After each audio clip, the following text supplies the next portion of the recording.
Ada suatu cerita tentang sebuah pohon yang aneh dan misterius di desaku. Pohon itu adalah sebuah pohon nangka yang tumbuh di kebun belakang desa. Orang-orang menyebutnya pohon manusia karena dia batang kayunya terdapat wajah-wajah manusia yang terukir di sana. Semua itu berawal dari 3 orang sahabat yang terdiri dari Nining, Deden, dan Raka. Mereka selalu bermain petak umpet di kebun belakang desa yang banyak ditumbuhi pohon-pohon buah, seperti nangka, jambu, dan mangga. Tak jarang selepas bermain, mereka memetik buah-buahan itu untuk dimakan atau dibawa pulang. Tak ada yang marah atas perilaku mereka karena anak-anak itu adalah anak yang baik dan sopan. Setiap main petak umpet, Deden selalu mendapat giliran jaga karena tubuhnya yang gemuk dan gerakannya yang kurang lincah. Seringkali ia tak dapat menemukan teman-temannya yang biasa bersembunyi tak jauh dari pohon, pos jaga. Sehingga saat ia kembali, Nining dan Raka selalu tiba terlebih dahulu untuk mengamankan pos. Kalau sudah begitu, Deden akan terus berjaga hingga permainan usai. Meskipun demikian, anak gemuk itu tidak pernah mengeluh.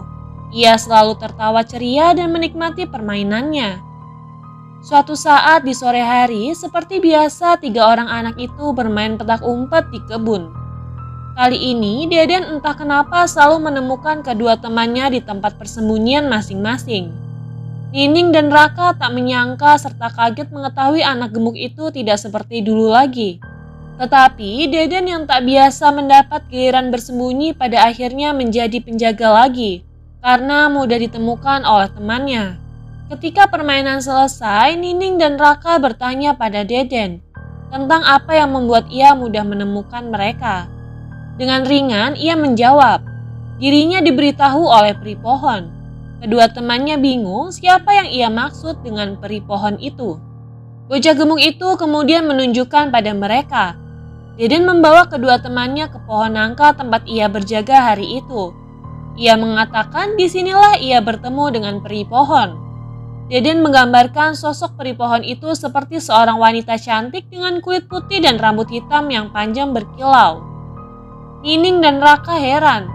Mereka tidak melihat wujud seorang peri pohon itu. Anak gemuk itu menjelaskan pada mereka kalau ingin bertemu dengan peri pohon harus datang pada tengah malam. Karena saat itulah sosok peri tersebut akan menampakkan diri. Malamnya, Nining, Raka, dan Deden mengedap-ngedap keluar dari rumahnya masing-masing.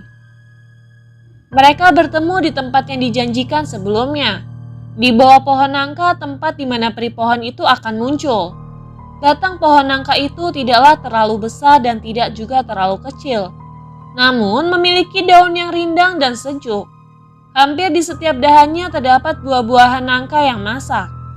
Di antara dahan-dahan itu terdapat sebuah dahan yang berdaun rindang di ujungnya. Dan terdapat 2 buah nangka yang menggantung di tengahnya.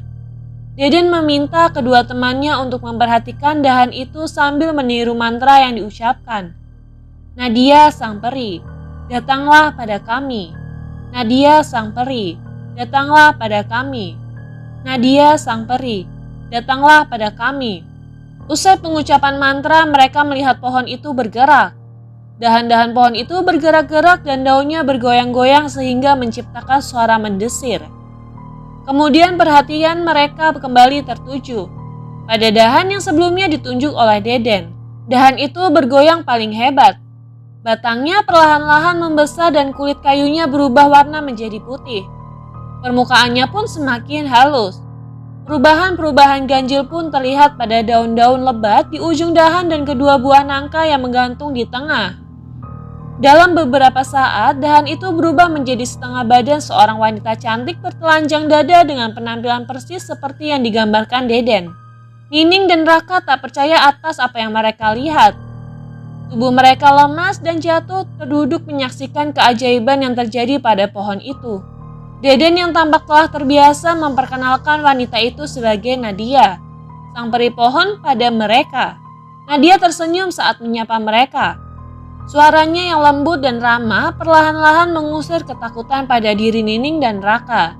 Ia mengatakan pada mereka untuk tidak takut pada dirinya karena Nadia ingin menjadi teman mereka. Dalam waktu singkat, ketiga orang anak itu menjadi akrab dengan sang peri pohon. Mereka menerima Nadia sebagai teman mereka dengan syarat agar merahasiakannya sosok dari orang lain. Tiga sekawan itu menyanggupinya. Setiap tengah malam pada hari-hari berikutnya, tiga sekawan itu selalu mengunjungi Nadia di kebun. Mereka mengobrol tentang segala hal, bersenda gurau pada peri pohon itu layaknya manusia biasa. Nadia senang dengan kedatangan mereka. Ia mengatakan impiannya untuk menjadi manusia normal. Sayangnya, ketika Nining menanyakan apa yang membuatnya seperti ini, Nadia tak mau menjawab.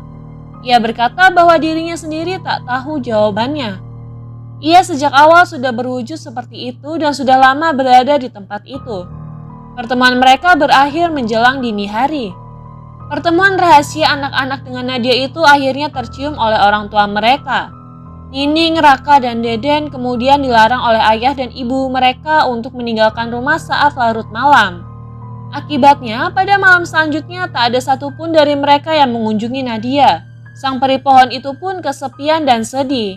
Ia lalu bernyanyi pada tengah malam untuk menghilangkan kesepian sekaligus memanggil teman-teman manusianya. Walaupun tak kunjung datang, Nadia terus bernyanyi agar keinginannya terwujud.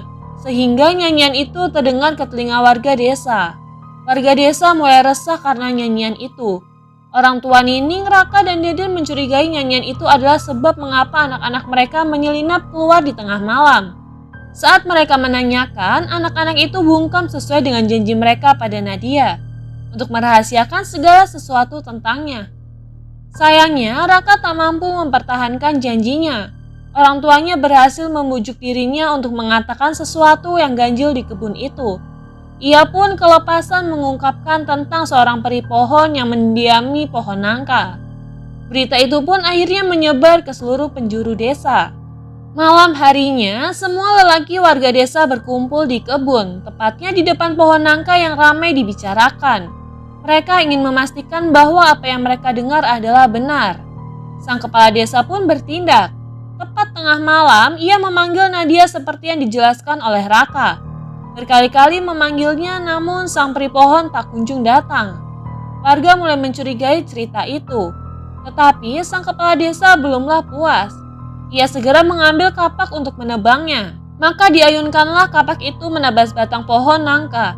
Seketika terdengar jeritan kesakitan dari pohon tersebut, tak kalah mata kapak menebas kulit kayunya. Warga yang melihatnya terkejut, tepat di luka tebasan mengalir darah merah. Jerit kesakitan itu tak membuat para lelaki warga desa takut. Sebaliknya mereka malah menjadi beringas. Masing-masing mengambil alat-alat tajam kemudian menghujamkan pada pohon itu. Jerit kesakitan itu bersahut-sahutan membelah keheningan malam. Tebasan demi tebasan, kapak yang dihujamkan bertubi-tubi akhirnya menumbangkan pohon itu. Darah pun membanjiri tanah kebun. Para lelaki warga desa belum juga puas. Mereka memotong-motong dan membelah setiap batang dahan, ranting, serta daun yang tersisa. Mereka pun memakan buah nangka yang bersimbah darah merah itu. Mereka terus melakukannya hingga pohon itu habis menjelang fajar. Keesokan harinya, kegiatan warga desa berjalan normal seperti tak terjadi apa-apa. Hanya saja ketiga sahabatnya, Nining, Raka, dan Deden menangis sedih karena kehilangan salah satu teman baru mereka. Pada malam harinya, sayup-sayup terdengar suara wanita yang menangis terseduh-seduh. Sepertinya seseorang telah kehilangan sesuatu yang berharga. Kegemparan melanda desa pada keesokan harinya.